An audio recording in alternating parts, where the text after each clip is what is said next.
Hey there YouTube, happy Sunday. So I'm still kind of compiling some thoughts that I had for a video I wanted to do, a little bit of ramblings video. So it won't be a Sunday rambles because it is already Sunday. For those of you stateside, happy Memorial Day if this crosses over into Monday, because it probably will. This video will probably upload and be processed by the time it gets to Monday. So happy Memorial Day to you. Hopefully you're enjoying it. We had our long weekend last weekend, so you're going to enjoy yours now. I was going to do a little bit of a talking video, like I said, but since I'm still kind of putting my thoughts together on it, I might throw something up on Monday or Tuesday. But in the meantime, I did finish recording and editing the next clip you're going to see that I'm going to throw to. So it is my 1955 Bowman Showcase. So we'll do a little Sunday into Monday showcase. Showing off my 1955 Bowman set. It is a complete set. So all you really need to know is it is 320 cards. It's got some Hall of Famers in it for sure, but it's definitely missing some key people, but that's because of the Topps Bowman War. And 1955 Bowman was the last year that Bowman existed before they ended up finally losing the war and selling out to Topps, where Topps then became the dominant player until 1981. I do mention a little bit of that while I'm showing off the cards. I stick to it. Same thing as the 1956 Topps set that I did earlier. Some of the cards are definitely more on the beat-up side, but it is complete. I'm missing definitely some variations and stuff, but there isn't a lot of them, but there are definitely some. But all the key cards are there, and you're going to get a chance to see that. And I do have 2 graded cards, which I'll show you as well. So that's all going to be part and parcel of the thing. Hopefully you enjoy, and maybe we'll try to do another one of these again once I get a little bit closer to another 50 set that I'm working on. So thanks very much again. Happy Sunday, happy Memorial Day, and we'll catch you in the next video. Enjoy. I'm going to flip to the footage now. All right, folks, so here's the set. Hopefully the lighting situation makes it a little bit cleaner. You'll get some glare from the light above a little bit, but we'll try to keep it to a minimum. I'll point out some cards that are a little bit more interesting, very similar to my 56 Topps review. If there's something that's notable, I'll kind of stop for a second and talk about it. As I said before, I probably mentioned my preamble, the collection is a little bit lower grade, although some of these cards are actually pretty decent, but I won't spend too much time going on that. The first 64 cards, or the first several pages, are all going to have this lighter color for the television, and all the rest of them will have the darker kind of brown color. And you'll see that as we go along. So the set starts off with card number 1, Hoyt Wilhelm. So you do start off with a Hall of Famer. This Robertson probably needs to be replaced. It does have a little bit of a hole in it, but nonetheless. Let's move on here. You got Phil Rizzuto over here. And we got Andy Pafko. Like I said, I'm mentioning just some notable names as we go along. And one other thing I'll mention, and you may have seen, and I'll show you when I get a little bit closer to a couple of cards, some of the bigger guys. I will mention, I can see, having read a little bit, done a little bit of reading on it separately, why kids in 1955 would have probably favored the design of the 1955 Topps. Although, I do prefer the front of these a little bit to the 55 Topps. The back of these do leave a fair bit to be desired, and this was the last year of Bowman. So it's not too surprising that unfortunately it didn't pick up too much, given that most of these are the same story over and over again. My advice to youngsters, my biggest thrill in baseball, and those stories do tend to get a little bit repetitive. Anyway, moving on to this page, we've got, I think it's Bobby Avila, yep. And then we got Roy Campanella and Al Kaline. So this is a pretty good page here. Minnie Minoso. I always get this wrong. Minnie Minoso. Virgil Trucks, just because I know that name. Red Schoendienst. Nellie Fox. Okay, hopefully you can still see it. Yeah, Nellie Fox is a little bit drowned out by the glare. All right, we got Early Wynn, and we got a Pee Wee Reese that's seen better days, but that is definitely a worn copy. Okay, we got on this page Mickey Vernon, I believe. Yep. Nobody in particular. Milt Poling, Greengrass. Let's just see here. Yep, nobody too crazy. Whitey Ford on this one. Enos Slaughter. So you do have any of the Yankees and Brooklyn Dodgers tend to be more notable. You got Bob Friend and the original Frank Thomas. So that's before the Chicago White Sox version. So that's the one that played for the Pittsburgh Pirates in the 50s. You got a very young Don Zimmer. So hopefully you can see that. Don Larson. Again, this one's kind of a beat-up copy. Elson Howard. And you got, let's see. Nope, that's not Gil McDonald. It's Jim McDonald. It's a different McDonald. This page is nothing too crazy. And you can see, obviously, these are the darker shade, the darker stain on the color television. Like I said, I'll show you on some of the cards that I'm going to highlight, some of the graded ones. I'll show you a little bit of a closer look, but I just want to give an overall view here. Okay, nothing too crazy on this page. Lou Boudreau. Let me see. We got Hank Thompson right here for the New York Giants. Johnny Padres, Joe Gilliam. Let's see, Eddie Matthews, there you go, from when they were with the Milwaukee Braves at that time. Let's see, nothing here too crazy. This one also probably needs to be replaced, given that his head has basically been punched in, but nonetheless. Another hole filled in the collection at the time, so this set has been sitting there. And I actually upgraded the set to these 8-pocket pages, so it's a little bit cleaner. I was actually doing it in 9-pocket pages, which you could get away with because the height of this actually would fit in the 9-pocket page, but they do look a lot cleaner in this format, and it's a lot better to look at. Okay, Richie Ashburn, Bob Feller. See? Yeah. Occasionally I got to look at the viewfinder just to make sure I've got everything in the shot, at least so you can see what's going on. This is kind of cool card. You got a 2-player card. There aren't. I think that's the only one of this in the set. So you got Bob Chance and Bill Chance, and then you got Bob here, and Bill is on a later card as well. And you got Don Newcomb. Okay. Some of these are a little bit out of register, like this one. This one I'd probably replace just because it's a little blurry. But some of them actually are pretty sharp. Obviously some have paper loss and all that. And this one, to be honest, for some reason I kept forgetting I had this card. Even though obviously I needed it as part of the set. For some reason in my mind, I'm usually pretty good at looking at these pictures and recognizing them almost immediately because they've been in my set for a long time. For some reason, this one just, I look at it and it's almost like I saw it for the first time. It's weird. So you got Gil Hodges here. Matt Batts. Yep. I do remember some of these, so let's take a look here. Yogi Berra down here in the corner. Okay, Erskine, Robin Roberts. Sherman Lawler. Yep. And that one needs probably a replacement for the back there. And Will Chance. There you go. Okay, so this is the first gap here missing in the collection. It's not actually missing, so I'm going to use this as an excuse to show you here. Let me just look.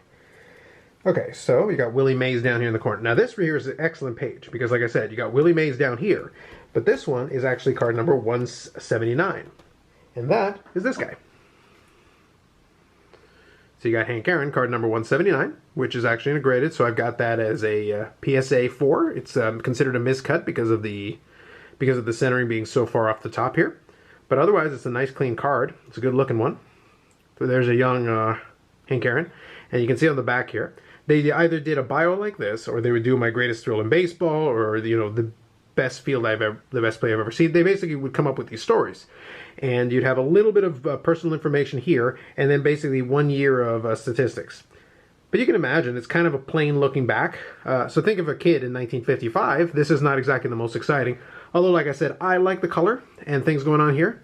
But these are not necessarily the most inspired images that they would have for some of these players. And the cropping was really weird because sometimes they would zoom in really close, and other times they'd be a little further back, and it was kind of odd. And obviously you had no action shots, so it was always kind of weird. But there's a Hank Aaron, and Hank Aaron would go right here with Willie Mays down here. So that's a pretty good page there with two pretty good guys in baseball history. You got, I think, Bob Lemon down here. Yep. This one probably needs a replacement because obviously you can't even see the name. So who is that? That is Joe Nuxhall. Ralph Kiner. Okay. And here's another one that's missing, and we'll get to that in a second. So let me just look here. Rip Popolsky. Okay, so this should be, I believe, card number 202. Yeah, so that's card number 202. And that is this guy. You may recognize him. Now, this holder is kind of fun. I've said this story before, but I'll give you the short version. So there's a BBG holder, I should say. And you can see there, if I can zoom in a little bit. There you go. And you can see that holder says 1959 Topps Mickey Mantle, which that is not a 1959 Topps Mickey Mantle, so what gives? Well, this all came part of the same BGS order that I made, where this was one of my cards, and then this was also one of my cards, which is a 1959 Topps Mickey Mantle. Now, funny thing about that, this one has 1955 Bowman Mickey Mantle on the label, because Beckett apparently can't tell the difference between a 1959 Topps Mantle and a 1955 Bowman Mantle. I've had a couple of these corrected, and I sent them over to PSA, and obviously this one has writing on the back. Like the whole altered thing totally fits this card, so that makes sense. But the PSA one, the BVG one makes a lot of sense with this. But right now I've got the two cards with opposite labels. And the most egregious of this was a 55 Topps Sandy Koufax, which also got mixed up with the Mantle, and it was a whole thing. But anyway, I do have the 55 Bowman Mantle. At some point I'll probably put it in a different holder. But for now, I'm satisfied that it's here. It's a pretty clean card, all things considered. I'm pretty happy with it. And that would go right here in the collection. So there you go. That's what that page would look like otherwise. So those are my two graded ones. Some of the other ones may get that treatment, the Mays and the Ernie Banks, to come later. I believe this is George Kell here, if I'm not mistaken. It is indeed. All right. Let's see here. Anybody interesting? Nope. And now we get into the umpire cards a little bit. So you got McKinley here. And that was one of the things. So you had manager cards and you had umpire cards. And that's kind of the distinctive feature of this. Because one of the things I got to read recently was that Bowman, by this time in their last year, had over 210 exclusive player contracts. But then they were still struggling to fill in the 320 cards for this set. So as a result, they ended up throwing in coaches, umpires, and things like that just to get it in. And by the time we reach this section of it, now you're getting into the high numbers. And that makes these tremendously rare and a lot more expensive. But at the same time, kids in 1955 wouldn't have been tremendously thrilled to see an umpire card. So you can imagine. Okay, let's take a look. Another umpire card. Rommel down here. Billy Loes. I think that was one of the last cards I needed for the collection. I can't remember if it was the last one or if it was one of the last, but it was definitely one of the last ones. Ernie Banks up here. Okay, taking a look. Hank Bauer. Okay, umpire card. You can see the names, we kind of start running out of the big names. Although we do have some fun ones. Don Mossy with the big ears. He's pretty famous for that. This one is my only like super trimmed card. You can see that. The entire side of it is missing. So that one will probably have to be swapped out at some point. Let's keep looking here. Yep, a couple more umpire cards. Another one down here. So it's got 3 umpire cards on this page. Another 3 umpire cards. Now this one's interesting. Doesn't this guy look a little bit like the guy from King of Queens? I don't know. Maybe it's just me. Maybe it's just my imagination, but I feel like that's the case. I don't know. Let me know if I'm losing my mind here, but I feel like if this guy gained a couple more pounds, he'd be the guy from King of Queens. Maybe that's just me. Anyway, just looking forward here. The end of this set isn't too exciting. Look at that. You can really tell they were struggling at the end to fill it out. Like, look, 4 straight umpire cards here. Obviously not consecutive, but almost. You'd have an umpire card, a player card, umpire card, umpire, player, and actually, sorry, coach. So, not even. You have 3 players and 4 umpires and a coach in this page. Out of 8 possible cards. Which is, you can tell it's starting to get really heavy. 4 umpire cards again. It's, it really starts to go. And another coach card. There's a manager card here. Yikes. Some more umpire cards because we really are reaching the bottom of the barrel here. I kind of like this. And you got a manager card. Yeah. It's almost the same configuration. 4 umpire cards and a manager card. Okay. And this is the last page here. Takes us to card number 320. So you got, is this an umpire as well, I think? Yep. So an umpire supervisor. There you go. So that wasn't enough excitement. And the last card of the set, number 320, is George Souza Jr., pitcher for the Boston Red Sox. And that is the 1955 1955 Bowman set. The very last set that Bowman ever produced. Full of umpire cards, kind of some distinctive. Like I said, I like the set. I think it does give a kind of a snapshot of that mid-1950s period, and I think it would have been interesting to see. Although there was an auction where where somebody had a workbook that somebody had done doing proposed designs for the 1956 Bowman set that could have been, and some of those designs were later borrowed and concept was made. But after 1955 and the 1955 football season, Bowman was basically on his last legs and ended up selling out to Topps, who then became the dominant manufacturer of all baseball cards and football cards for years, and held on to their virtual monopoly until 1981, when Donruss and Fleer joined them, and finally created a little bit of innovation, because Topps did kind of rest on their laurels. Although 56 Topps is one of my favorite sets of all time, 57 to me is a little uninspired, and there's some sets after that really aren't as exciting. But this is the end of an era in baseball card history that started with 1948 Bowman and continued till this set here. And then obviously Topps carried it on forward into the modern day. So hopefully you enjoyed that. That's a little run through of one of my 50 sets. Hopefully in time I'll be able to show you a 54 Bowman set in much the same vein. You'll be able to see the penultimate set before we reach the end here. Still working on that one, and hopefully sooner or later I'll be able to add that one to my collection as well and complete that.